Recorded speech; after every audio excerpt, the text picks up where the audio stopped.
नमस्कार। स्वागत है आप सबका राजनीति के इस अखाड़े में। मेरा नाम है अजय सेतिया। मित्रों, आप सबने प्रधानमंत्री नरेंद्र मोदी का लाल किले से भाषण तो सुना ही होगा। नहीं सुना होगा तो उसके कुछ टुकड़े टीवी चैनल पर देखे होंगे। अखबार पढ़ते हैं तो अखबारों में आपने पढ़ा होगा।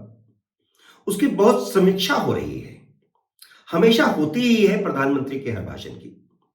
लेकिन उन्होंने कुछ ऐसा कहा है जिसकी ना तो कोई समीक्षा कर रहा है, और मुझे ऐसा लगता है कि वह बात शायद ज्यादातर लोगों को समझ में नहीं आई।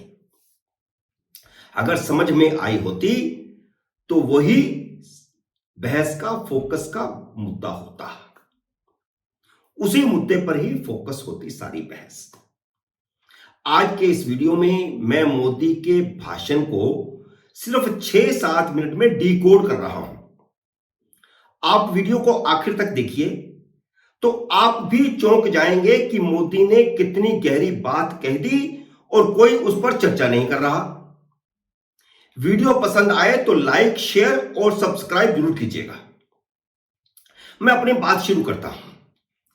यह बात 2012 की है, जब गुजरात विधानसभा चुनाव से ठीक पहले अमित शाह का 2 साल का राजनीतिक वनवास खत्म हुआ था।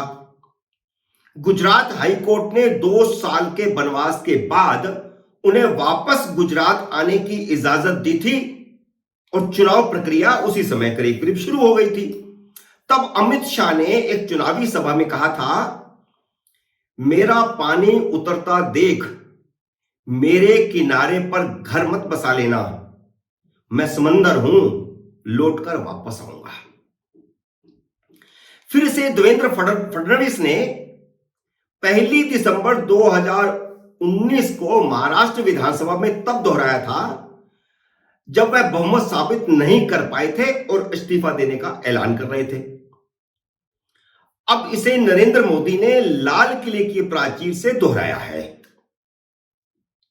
यह संयोग है कि इस बात को कहने वाले तीनों के तीनों भाजपा के नेता हैं। अब इस पर तरह तरह की बहस हो रही है कि मोदी ने लाल किले की प्राचीर का राजनीतिक इस्तेमाल किया और उन्होंने वहां पर चुनावी भाषण दिया।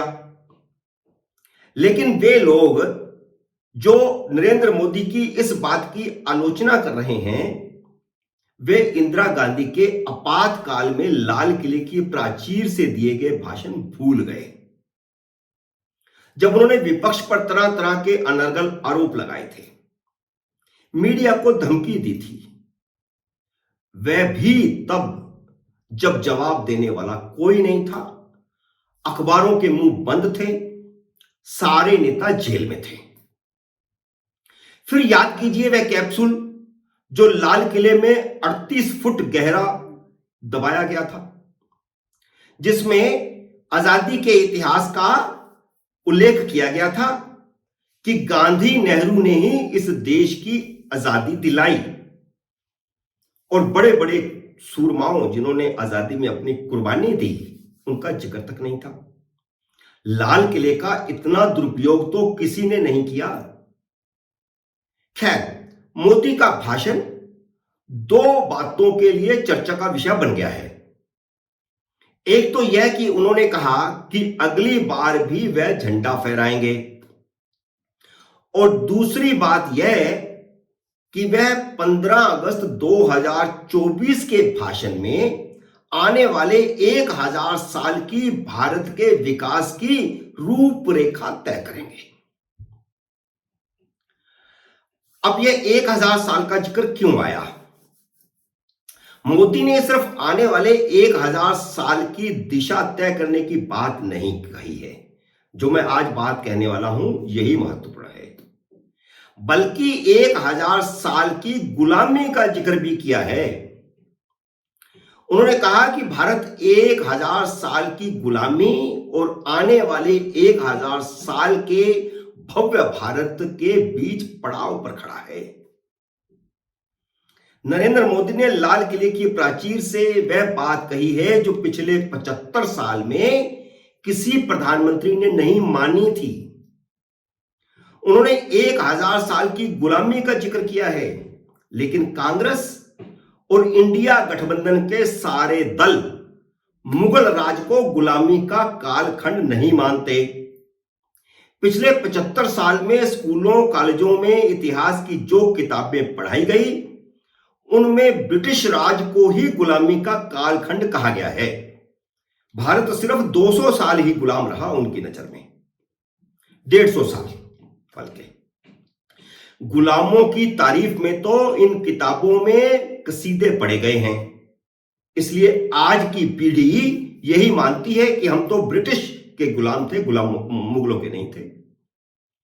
यह संघ परिवार और देश के आम हिंदू की धारणा है कि मुगल काल गुलामी का कालखंड था, क्योंकि पहले अरबों और बाद में मुगलों ने भारत पर हमला करके भारत पर शासन किया, कब्जा कर शासन किया, इसलिए वह गुलाम का कालखंड था।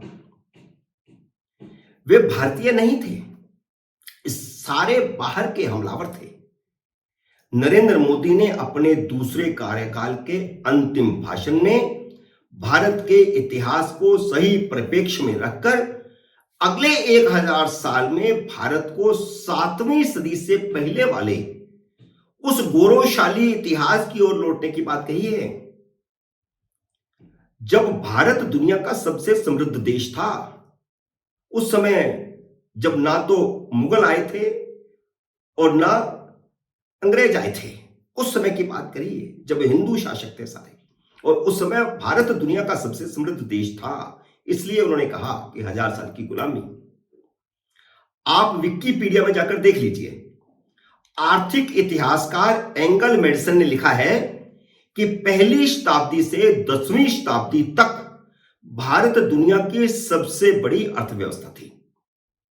पहली सदी में भारत का सकल घरेलू उत्पाद यानी जीडीपी दुनिया की जीडीपी का 32.09% था, यानी पूरी दुनिया 2/3 और 1/3 सिर्फ भारत।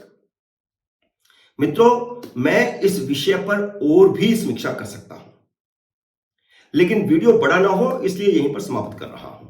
उम्मीद है मेरा ये वीडियो आपको पसंद आया होगा। इसे लाइक और शेयर कीजिए, और अगर आपने मेरे YouTube चैनल को सब्सक्राइब नहीं किया तो कृपया सब्सक्राइब करके अपना आशीर्वाद दीजिए। जल्द ही मिलते हैं अगले वीडियो में किसी नए विषय के साथ। तब तक नमस्कार।